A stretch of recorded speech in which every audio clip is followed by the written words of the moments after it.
Трудоустройство местных кадров в промышленность обсуждали в Мирном на выездном заседании Илтумен. Члены правительства, народные депутаты, главы районов и представители промышленных предприятий проконтролировали выполнение рекомендаций. Вопросы о привлечении и закреплении местных кадров на промышленных предприятиях Якутии в столице Алмазного края обсуждали 3 года назад. С подробностями Марианна Кутукова.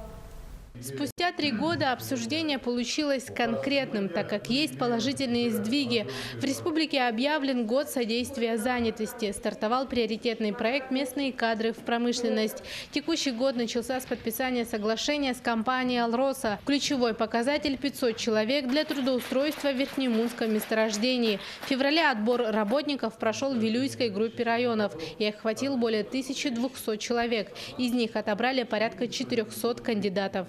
Сегодня мы внедряем на так называемое сетевое обучение, суть которого заключается в том, что теоретическую часть обучающихся проводим на базе техникумов Республики Саха-Якутия. Практическую часть мы производим на базе Центра подготовки кадров компании «Алроса». Это те же бульдозеристы, это те же водители, это те же слесари. Сегодня в Якутии свою деятельность ведут 20 промышленных предприятий. Для них привлечение и закрепление местных кадров в приоритете не первый год.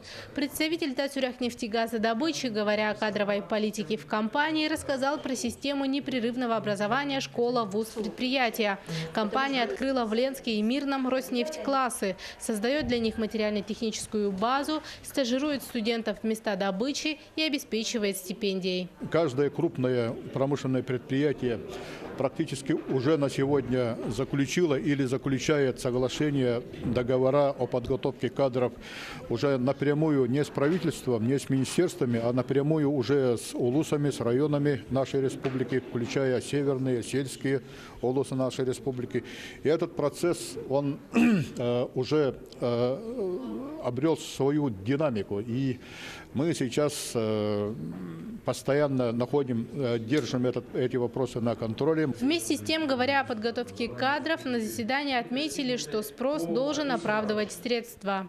Мы сегодня в том состоянии бюджета республики мы должны готовить целенаправленно и эффективно как-то. То есть все те средства, которые мы вкладываем на подготовку кадров, оно должно потом, то есть человек должен трудоустроиться и закрепиться, и он должен помогать республике получать добавленную стоимость.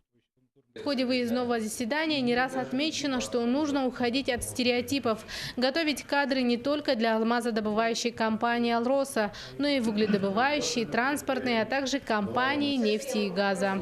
Марианна Кутукова, Евгений Тайтонов, Мирный.